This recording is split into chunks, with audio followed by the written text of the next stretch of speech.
Hi మచాస్, ఈరోజు తీర్థయాత్రలో భాగంగా మనం చూడబోతున్నాం ప్రసిద్ధి చెందిన రామగిరి క్షేత్రం.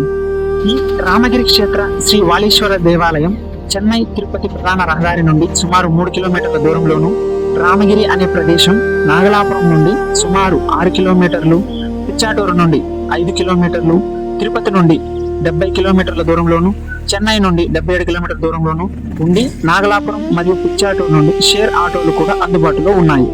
గుడి వద్దకు చేరుకోగానే అసంపూర్తిగా నిర్మించి ఉన్నటువంటి ద్వార మార్గం ద్వారా మనం ఈ యొక్క గుడిలోనికి ప్రవేశిస్తాం. ఈ ఆలయ ప్రదేశంలోకి ప్రవేశించిన వెంటనే మనకు ఎడమ వైపున నంది తీర్థం ప్రత్యక్షమవుతుంది. నంది తీర్థంలోని నంది నోటి నుండి నీరు నిత్యం పారుతూ ఉన్నది. ఇక్కడ ఎంతటి వేసవిలోనైనా కూడా నీరు ఆగలేదని ఇక్కడ చుట్టుపక్కల ప్రజలు మనకు చెబుతున్నారు.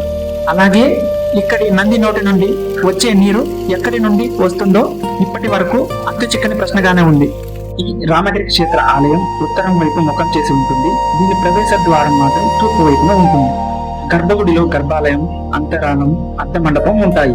గర్భాలయం చుట్టూ ఒక నడవ ఉంటుంది. గర్భాలయం పదబంధ అధిష్టానంపై ఉంటుంది మరియు దానిపైన సున్నపు కోటతో చేసిన విమానం ఉంటుంది. గర్భాలయ ప్రవేశ ద్వారం వద్ద ద్వార వినాయకుడు మరియు చంద్రమౌళీశ్వర శివలింగాలు ఉన్నాయి. కోష్టంలో వినాయకుడు, దక్షిణామూర్తి, విష్ణువు, బ్రహ్మ మరియు దుర్గాదేవిలు ఉన్నారు. అర్ధమండపంలో మూడు వరకు ఎదురుగా నంది మరియు హనుమంతుడు ఉన్నారు. ఇది ఇక్కడి శివాలయంలోని అరుదైన విషయం.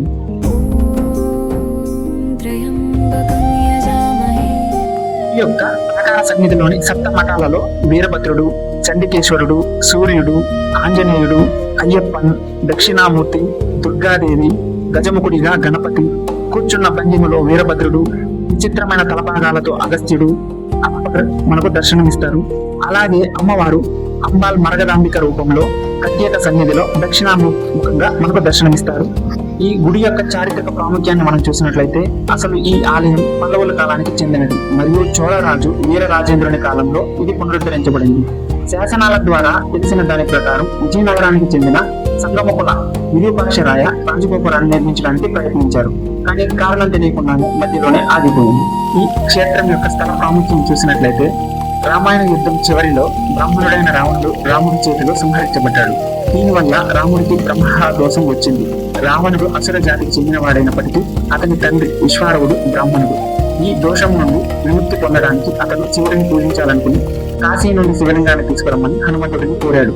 హనుమంతుడు శివలింగంతో రామేశ్వరం వైపు వెళుతుండగా భైరవుడు దానిని ఈ రామగిరి కొండపై ప్రతిష్ఠించాలి అనుకున్నాడు. అందుకోసం అతను సూర్యుడిని మరింత వేడిని వెదజల్లమని కోరగా హనుమంతుడి దాహం తీర్చి శరీర వేడిని తగ్గించడానికి భైరవుడు నీటితో ఒక కొనను సృష్టించాడు. వేడిమికి అలసిపోయిన హనుమంతుడు నీరు త్రాగాలనుకున్నాడు. అందువల్ల అతను ఈ ప్రదేశంలో దిగాడు. ఈ ఆలయ భైరవుడు ఒక చిన్న బాలుడని తెలియకుండా హనుమంతుడు ఆ శివలింగాన్ని అతనికి ఇచ్చి దానిని నేలపై ఉంచవద్దని చెప్పాడు. హనుమంతుడు కొలనులో స్నానం చేస్తుండగా భైరవుడు శివలింగాన్ని నేలపై ఉంచి అదృశ్యమయ్యాడు. స్నానం తరువాత బయటకు వచ్చి చూడగా శివలింగం నేలపై పడి ఉండడంతో పాటు ఆ బాలుడు కూడా కనిపించలేదు. ఆ తరువాత హనుమంతుడు తన చేతితో శివలింగాన్ని ఎత్తడానికి చాలా సార్లు ప్రయత్నించి విఫలమయ్యాడు. చివరకు హనుమంతుడు తన తోకను, తమిళంలో వాల్, శివలింగం చుట్టూ చుట్టి లాగడానికి ప్రయత్నించాడు. చివరి ప్రయత్నంలో కూడా విఫలమవడంతో శివలింగం కొంత కోణంలో వంగిపోయింది. ఆ తోక చుట్టిన ముద్ర శివలింగంపై స్పష్టంగా కనిపిస్తూ నేలపై గట్టిగా నిలిచిపోయింది. అందువల్ల శివునికి వాలీశ్వరన్ అనే పేరు వచ్చింది. ఈ రామగిరి క్షేత్ర భైరవుడు సంతానం లేని దంపతులకు సంతానాన్ని వరంగా ఇస్తారని బలంగా నమ్ముతారు. సంతానం లేని దంపతులు పొద్దున్నే ఎలాంటి ఆహారం తీసుకోకుండా ఆలయానికి ఉపవాసంతో వచ్చి నంది తీర్థంలో స్నానం చేసి తడిబట్టలతో భైరవుని ప్రార్థించి 8 దీపాలు వెలిగించి ఆ తరువాత ఆ దంపతులు ఆలయం లోపల తిరిగేటటువంటి కుక్కలకు ఆహారం పెట్టాలి. భైరవునికి ఒక రాతి కుక్కపిల్లను ఇస్తారు మరియు ఆ దంపతులు ఆలయం చుట్టూ 8 సార్లు ప్రదక్షిణ చేసి వారి కోరిక నెరవేరిన తరువాత ఆ దంపతులు బిడ్డతో కలిసి భైరవునికి అభిషేకం చేసేటప్పుడు శ్రీ భైరవుడిని ప్రార్థించడానికి ఆలయానికి తిరిగి రావాలని ప్రతీతి. రామగిరి క్షేత్రంలోని శ్రీ వాలీశ్వర స్వామి వారిని దర్శించుకోవడానికి ఉదయం 8 గంటల నుండి 11 గంటల 45 నిమిషాల వరకు, మధ్యాహ్నం 3 గంటల నుండి 5 గంటల 45 నిమిషాల వరకు తెరిచి ఉంచబడుతుంది. శ్రీ వాలీశ్వర స్వామి దేవాలయానికి కొంత దూరంలో కొండపైన మురుగుని ఆలయం కొలువై ఉంది.